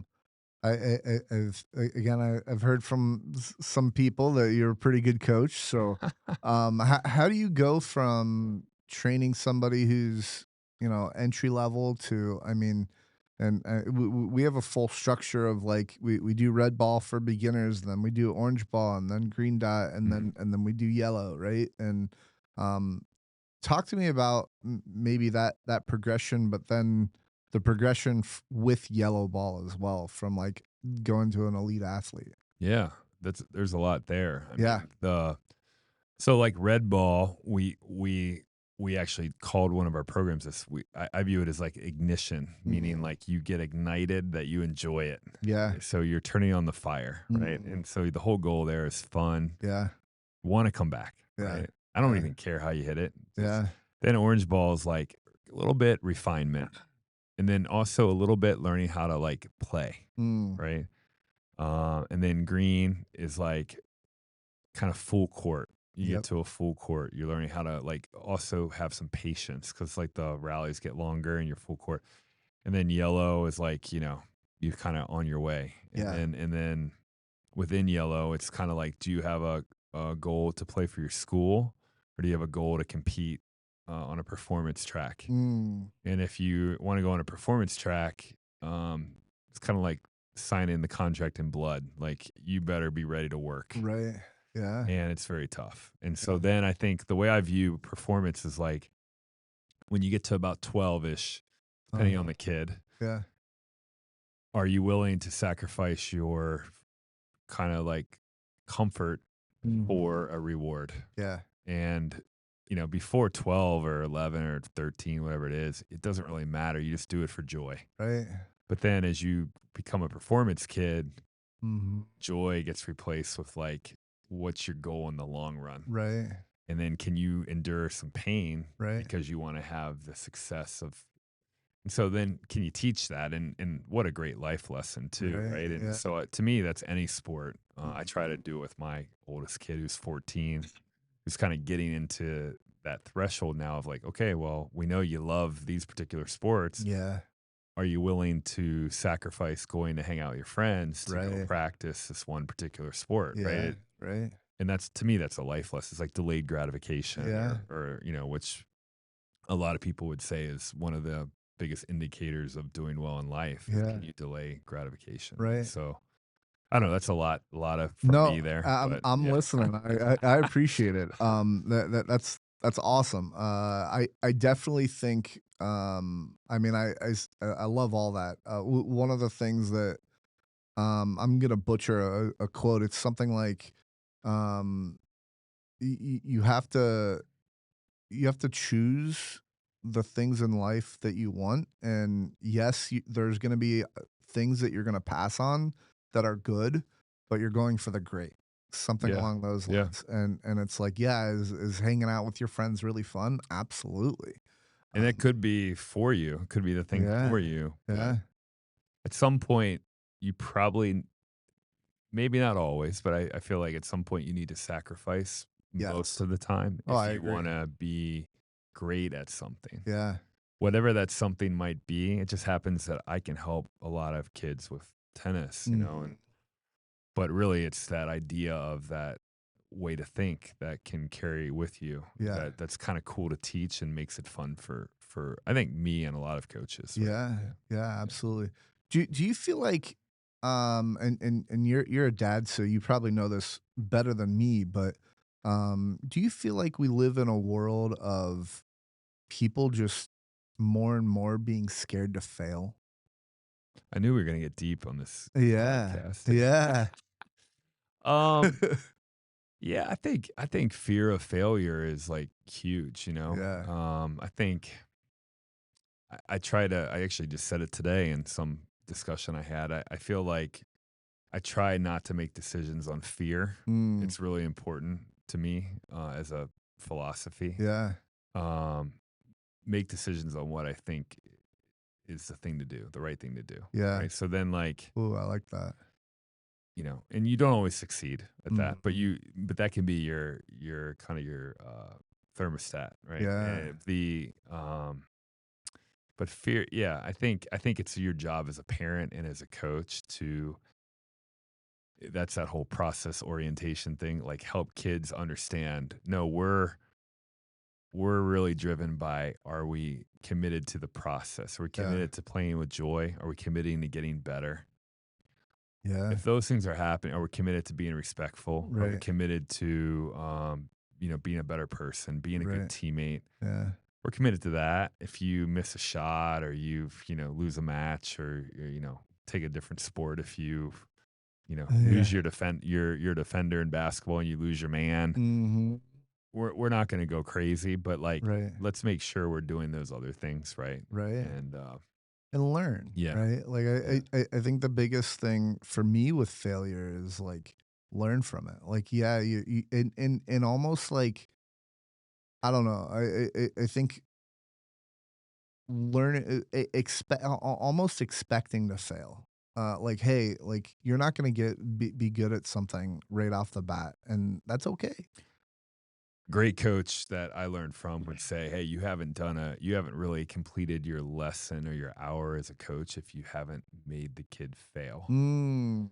And I, Ooh, I I I think like of that a that. lot. I think of that a lot, especially, Yeah. maybe a little trickier in red ball. Yeah. Right. But even then, but I think especially, because in red ball, okay, you can hit, 10 serves in, try one Right. left-handed. Yeah. So I do that all the time. I do the opposite hand thing. And Um. the thing that's really funny is the kid will be so embarrassed because it's very hard Yeah.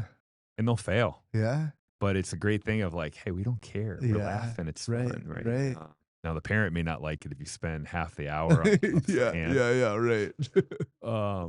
But yeah, I think it's your job as a parent and as a coach to put the kid in a situation where they can fail and they can Yeah, learn from it, right? yeah, yeah, And understand it's okay, right? yeah, It's actually great because you're challenging yourself, right. right? Yeah, 100%. I think there's the quote from, who was it, Jordan, that says, "I failed more times than I've succeeded." Yeah, So yeah. it's like, yeah, like you just gotta, well, one, you gotta put in work, but two, you gotta learn from your mistakes. So, um, talk to me about, so well, CTF does primarily kids, and um, is sometimes kids are the easy ones, and the parents maybe sometimes might be a little bit more challenging. So, I mean, you mentioned that you give the book to parents. You book to parents sometimes, and like, hey, just check this out. Let me know what you think.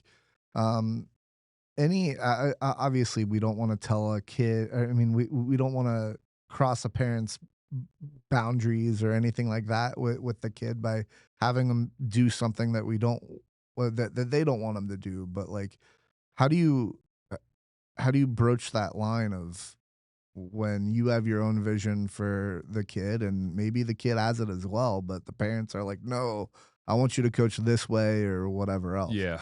Well, you get old enough and you have enough experience, you get lucky and you can Yeah. pick your students a little bit. But Ah.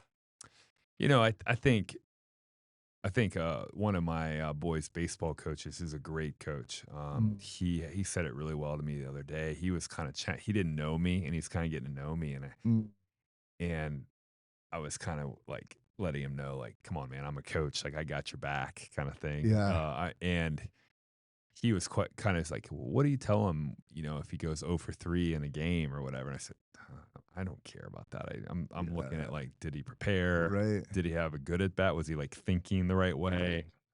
Was he having the right attitude? Is he learning from the at bat? Is he preparing correctly? And he said, "Great, because like," and he's an old coach who doesn't need students. He's like, Yeah. I really like. I tell parents all the time, I need my messaging to match your messaging, or like I Yeah. shouldn't even be working with your kid. 100%. And I think that's a really good way to look at it as a Yeah. performance coach and or parent.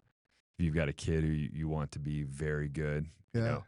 you really want your messaging to match with the coach and Right. vice versa. And Right. most of the time it's the experienced coach teaching the parent. Mhm.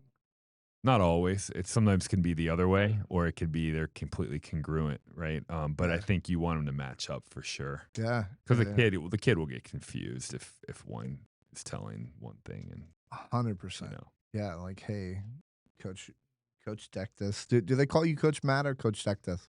Well, Or Coach Boogerface? if you're over 10, I'm Coach Matt. If Yeah. I'm under 10, I'm Coach Yeah, Boogerface. yeah, yeah, Yeah, yeah. I I hear 'em cannot call believe you how Coach they remember. Boogerface all the time. They love It's the that. best thing I ever came up with because they remember it. It's Yeah, crazy. they do. They'll forget Coach Matt. Mhm. They'll remember that. Yeah. I've had some kids call me Coach Wheels. I Like, like that. I'll introduce myself as Coach Matt, Coach Zach, or Coach Wheels. I think So, they'll remember that yeah, pretty easily. yeah, Yeah. yeah, absolutely. Um, okay, so now for my famous question that I ask every podcast, and I feel like we've done we know a lot of this already, but what keeps you rolling forward? Yeah, I mean, we've covered a lot of that. I mean, but I think the general answer would be, do the best I can to make a positive impact in the world. Yeah, And I mean that I don't mean that in a grandiose kind of egotistical way. I mean it more in like that's everybody's duty, yeah, like do whatever you can to make things as good as you can, yeah, right? Leave it better than how you found it, right? yeah, And so that's kind of what keeps me rolling forward. And just happens that our vehicle, is tennis, yeah, what we've created, right? So mm, it's like, great, let's use it. yeah, And if we're not using it, what are we doing? Right. yeah, So that's the way I look at it. Yeah. yeah. That's Yeah. awesome. And if somebody's listening to this podcast and wants to help support you and that rolling forward, what where can they go? What can they do? How can they do it? Yeah. The best thing is it's just to get engaged in our community. And Yeah, nowadays it's always, social media typically. yeah, Follow the Instagram and reach out on a message there. And mhm, we have a lot of places you can plug in yep. and roll forward. Cincinnati Tennis Foundation.org, Yep. and then Cincy TF are Instagrams. Yeah, actually the Instagram is Cincy Tennis Foundation too. Cincy Tennis Yeah, Foundation, yep, with a Y, right? yep, Cincy with a Y. yep. Yeah, okay. And then, so I wanted to go back to your the coaching as far as like putting in the work and again I kind of want to go into the elite athlete at this point, and how you take them to the next level. So one of the things that I heard you say was time. They've got to put the time into it. Another thing that I heard you say, well, so let's start there. What's that time look like? Well, again, I think it's age dependent a little Mhm. bit, but once you become kind of committed to the path of being an elite player, which I would consider collegiate or better, Okay. um, to me, that's probably like almost a daily check in during the week. Yeah. Um, so let's say that's 5 days a week. Okay. Let's say it's an hour and a half time. Okay. I mean, you're looking at least probably 8 hours there, probably Yeah. more like 10 Right. in the week. I think if you're doing 10 and you're, 12 years older or plus or whatever, Yeah. I think you have a realistic chance if you do it right Right. to be a collegiate player or Yeah. better. Now, some Yeah. people do up to, 5 a day, Yeah. right? And Yeah. I think that might be too much Uh-huh. sometimes, but I don't think there's a exact number. I just think you probably need to be in that kind of 10 a week kind of thing Right. of quality time. Okay. Yeah. And quality time just hitting with another player, with a coach, with Usually some type of structure. yeah. I like to call it a check in because I think you want to have accountability. Yeah. Even if a player were to come to me and they're going to do 2 hours a day for 5 days and Right. I only saw them for a half an hour of that too, Yeah.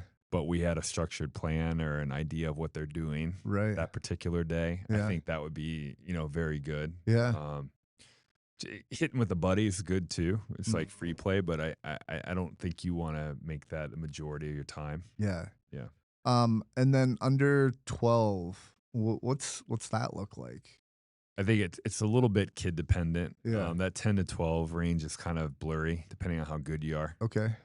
or how high you want to go, Yeah. right? And I think as a parent and a coach, I always want it to feel like the kid wants more and I'm holding them back. Oh, So if they're interesting. coming and they're doing 15 hours and they want more, Mhm. I'm like, well, we can do 15, right? But if Yeah. they're coming for 15 and they're kind of like, sleepwalking through Uh, 5 of them, I'm yeah. like, well, hey, we should cut it back. Yeah. So it's a little bit feel. Yeah.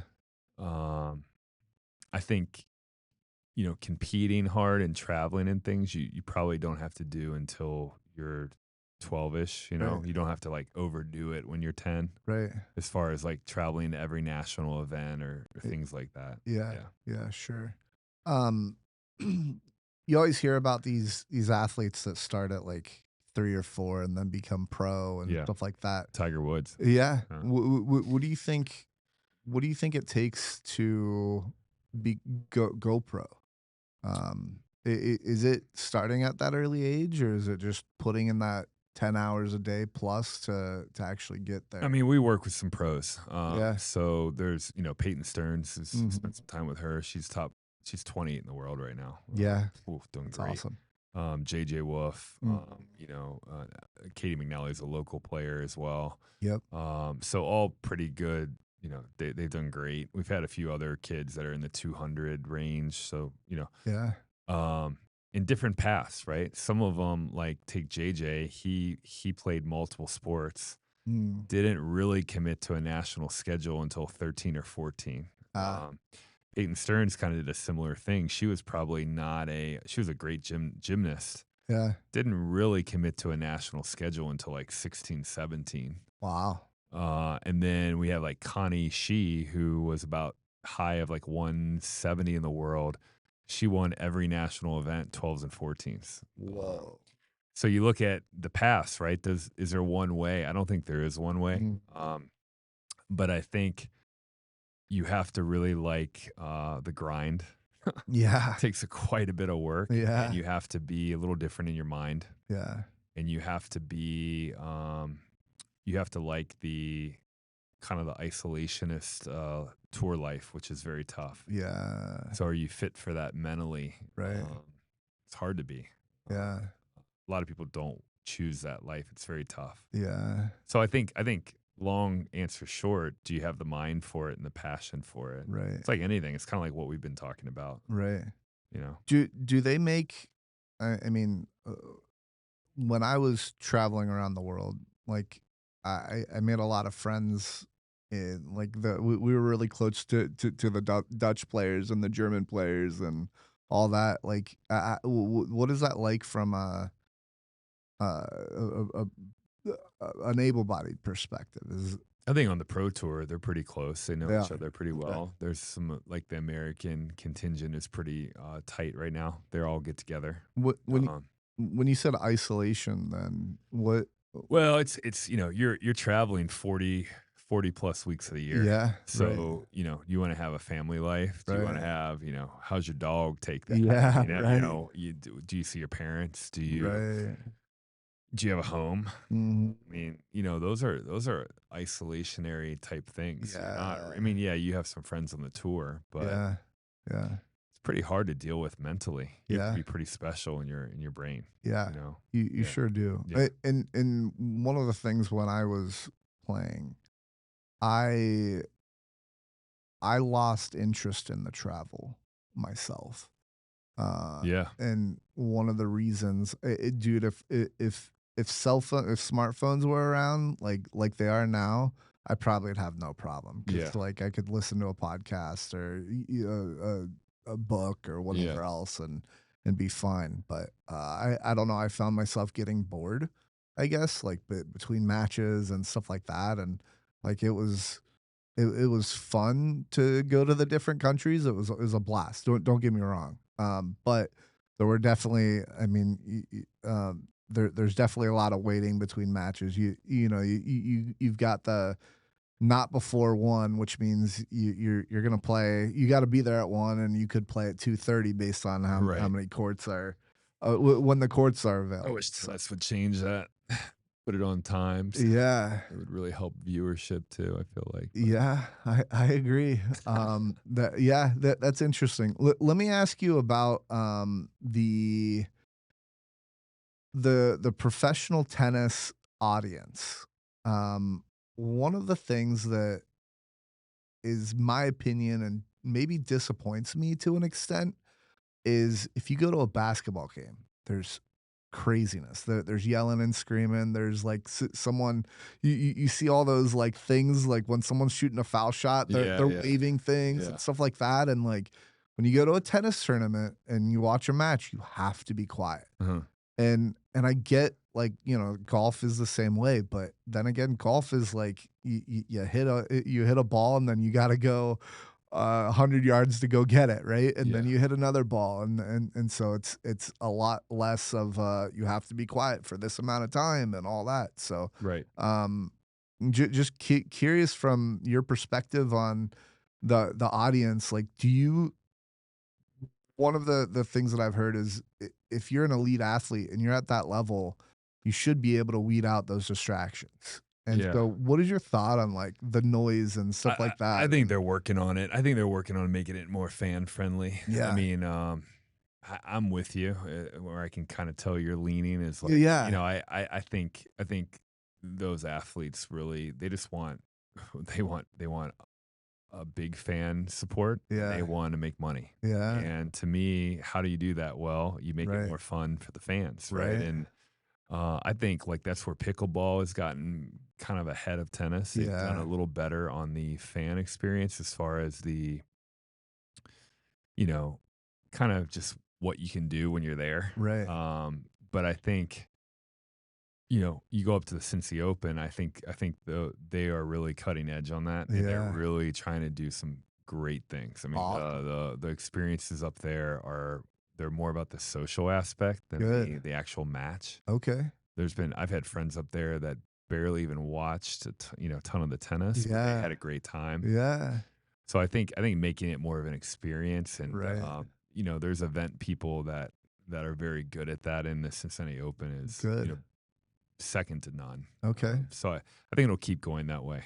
yeah. Yeah, Have you seen the new setup there, by the way? it's incredible. I I haven't mean, seen it yeah, yet. it's incredible. They're not done, but Yeah, it's futuristic. yeah, They've redone the entire campus. Yeah. There are 31 courts now. Wow. Plus, How many were there? I think they might have added about 15 or something like that. Wow. Okay. There's also an indoor center now. That's awesome. So it's pretty cool. Yeah. Wow. Okay. How many courts are in the indoor center? 6. 6. Mhm. Wow. Okay. Yeah. Cool. Yeah. Okay, so yeah, that's it's just an interesting perspective on you know, it's like imagine bringing your 3-year-old or your 4-year-old to watch a tennis match. Like, I mean, there are people that do. I would bring my 8-year-old there to try to get him excited, Yeah, and it is incredible, particularly in the later rounds, how few kids are there. right. It actually well, part of it is expensive, Right. but then Yeah, sure. part of it is the kids just can't sit still Yeah. that long, Yeah. so like I think Or quiet. Yeah. it's going the right way. It's just it's etched out of tradition. Mhm. It And has. golf is like that too. Yeah. It's a lot of it's just like tradition. It's like why do you wear all white? It's Yeah. just tradition, Yeah. right? Right. So I think we're moving away from that, and I like tradition, but I also think forward a little more. Yeah. Like how can we get better? And I Right. think tennis is doing that right now. Mm. Tennis is in a state of evolution right now Yeah. on the pro tour. Yeah, I remember having to wear a collared shirt, like, that was Yeah, a yeah. requirement, and now it's not anymore. Yeah, we rolled up to our first minor league pro tennis tournament, and we were all wearing cutoffs, and we had to buy a Nice. collar shirt in the pro shop. Oh, really? Yeah. Oh, no. Yeah. Wait, how long ago was this? Oh, it was like when the dinosaurs walked. Uh, yeah, 2000. okay, okay. Yeah, Yeah, I was yeah, 3. No, I'm kidding, yeah, okay. yeah, yeah, yeah. You weren't born yet. Yeah, I was probably 15 then, but, Yeah, yeah, anyway, okay, so I wanna go back to the elite athlete for a quick second, not even a quick second, but, one of the things that you mentioned to me in the rapid fire was, your most underrated tennis skill was your brain. yeah, Um, can you elaborate on that? Like, what's it take for an elite athlete to have that? I mean, obviously the dedication and, the travel and stuff like that, but what about on the court? yeah. There's a great coach, and his name's Jose Garris, and we talk about him as Yoda, kind of, and Mm, he always says, "Hey, you break the game into the hands, the feet, and the mind." mm, And then you actually teach it hands, feet, mind.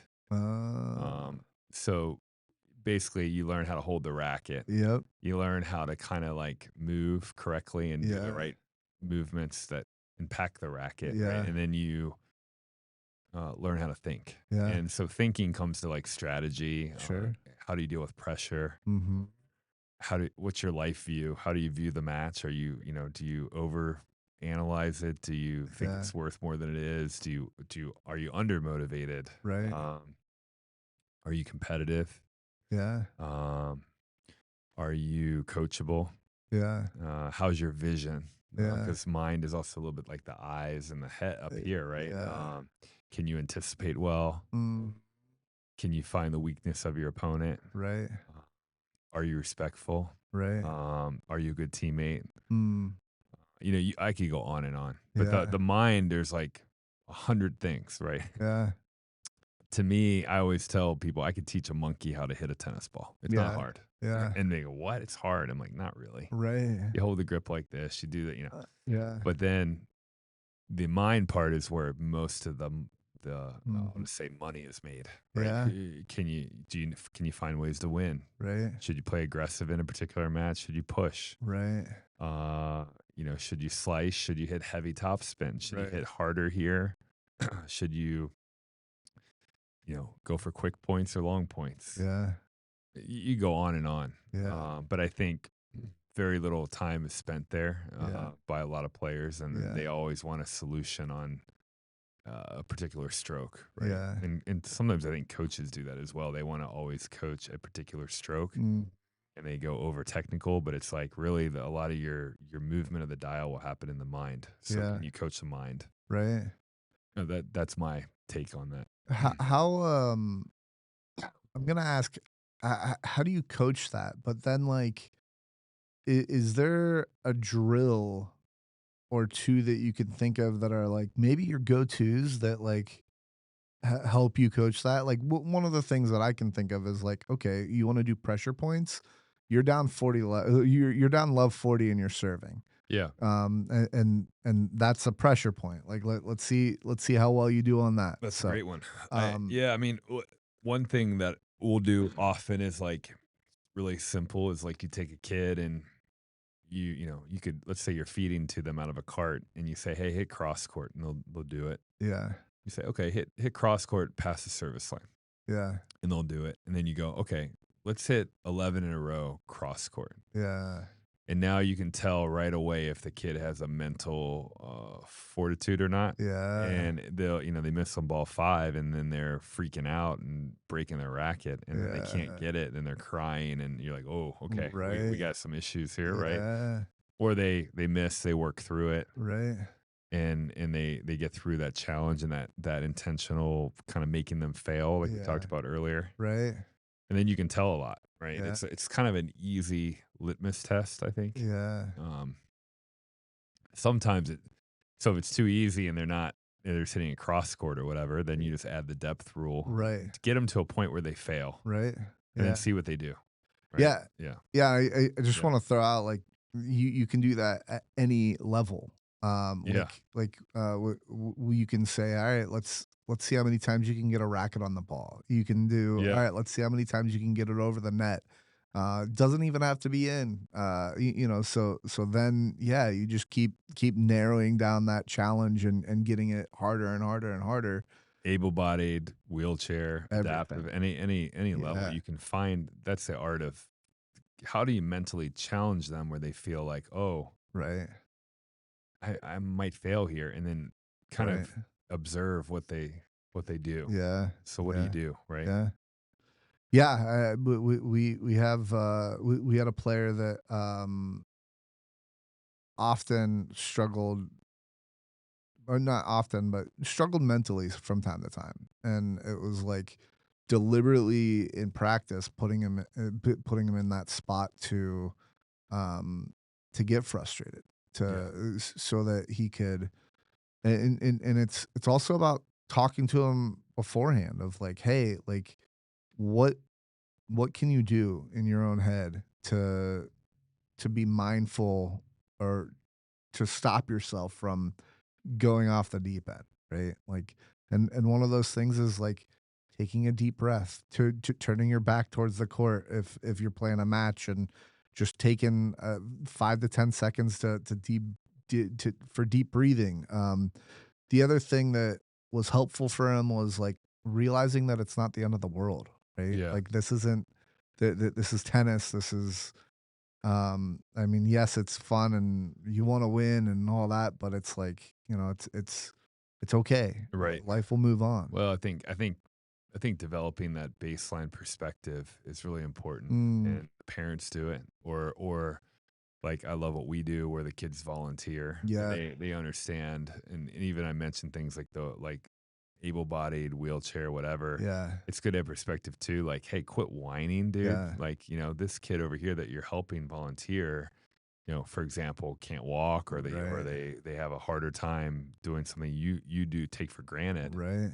and so if you have that Mhm. baseline perspective, I feel like you don't have as much of that mental. Yeah, So actually, I think you're doing mental training when you get your community, yeah, your athletes to be part of that, right, because then they're like, oh, maybe I shouldn't be such a temperamental right, punk, right. you know? Yeah. Yeah, Yeah. and I just want to throw out like I think a lot of people see the wheelchair and they think, oh, like he's going through a bunch of struggles and whatever else, but like,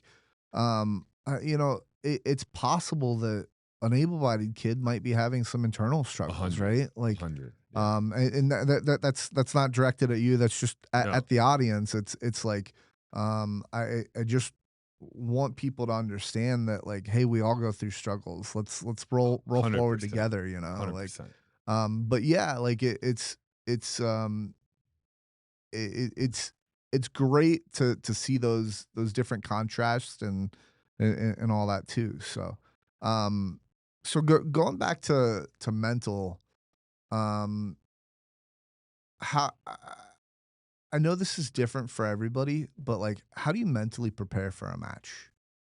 And how do you coach that? Well, I mean, last time I played a match, I was it was probably Okay. 1964, but So not I'm not just kidding. you, but, like, I'm just kidding. how do you coach, Yeah, to be uh, mentally prepared? I think, I mean, our general theory is like, treat practice as more important than a match, Mm, which is a little contradictory to some people, but like it's so true, though. in general, it's like if you're treating practice that way, like Yeah, the match is like a party. yeah, And the people that are really prepared are the ones that are having fun at matches. yeah, They're not the ones that are freaking out at the match, right? yeah. So if you're gonna freak out at practice. Be Mhm. crazy. Yeah, Starts with that, and yeah, then and a lot of people say they do that, they don't do it. yeah, So make your practice harder, turn the yeah, dial up, right? yeah, And then I think after that, I think it's really good to have a moment of reflection before the match yeah, and get away from your like social group yeah, because at tournaments and things, there's all kinds of social distractions. So if you can go and be alone for a minute or yeah, two or three, and mhm, you might just go to the bathroom for a minute and then come out and yeah, have your head, it's a little nerdy sometimes to mm. take your alone time, but I think it can center you. Oh, yeah, Yeah. 100%. I love that and listening to music and, Yeah. one of the things that was, like, a game changer for me was visualization, Yeah.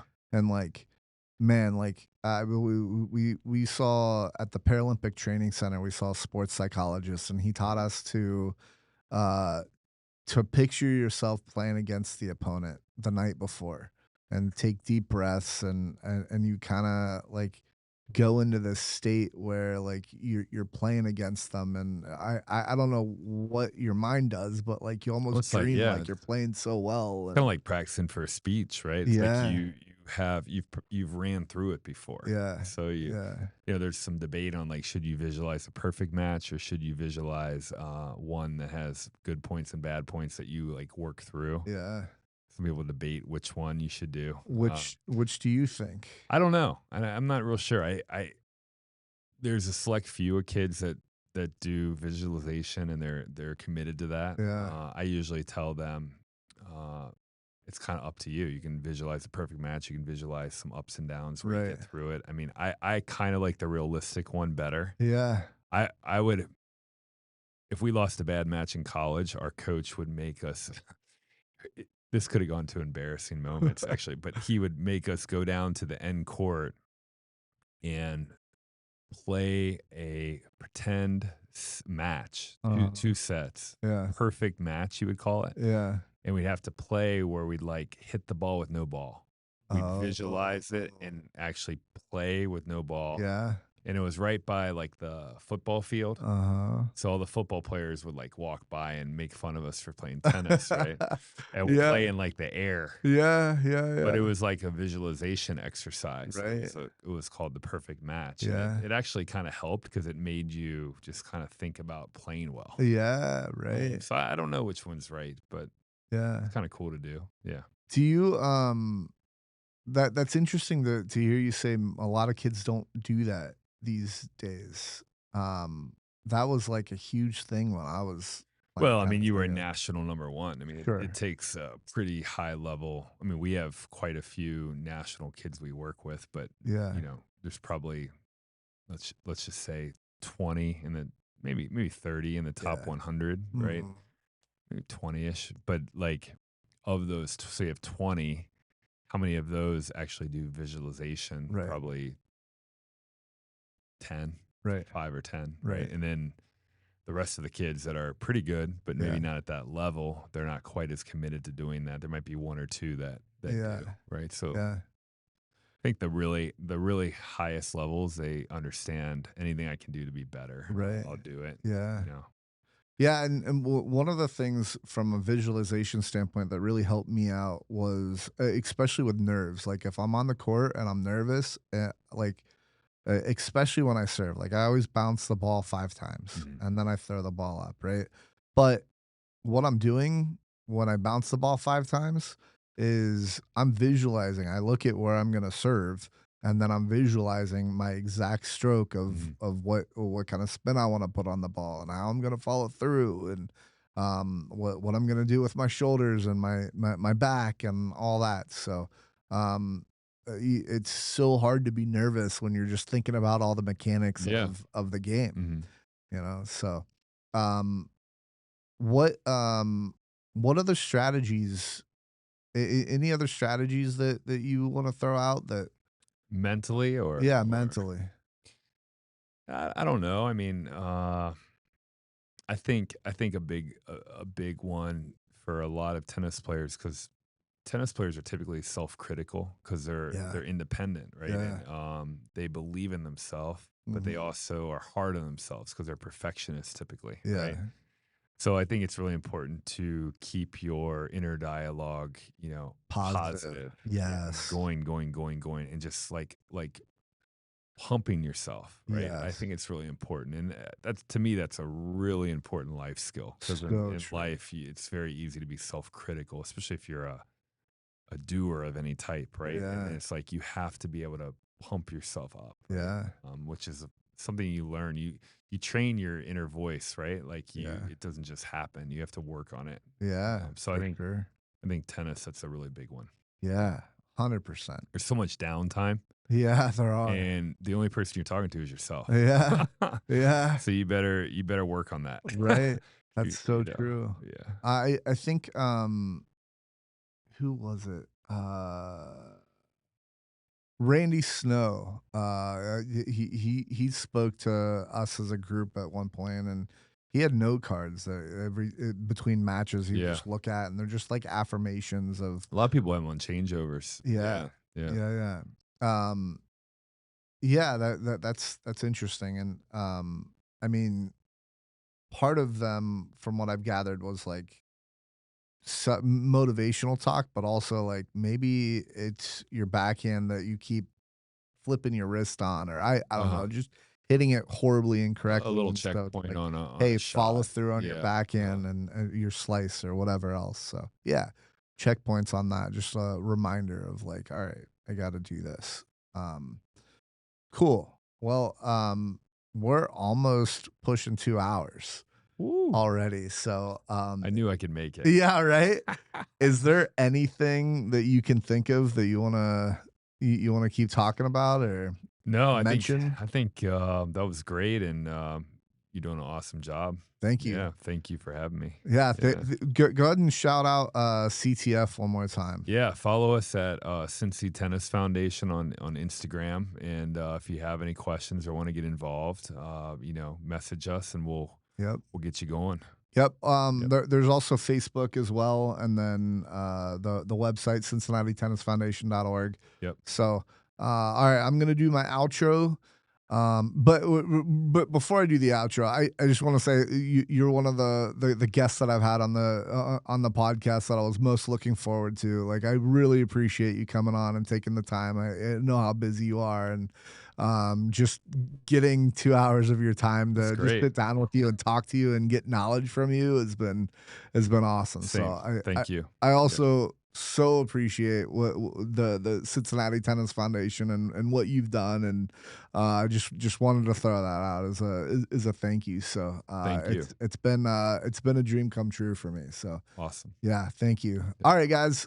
Thanks for joining us on the Rolling Forward podcast.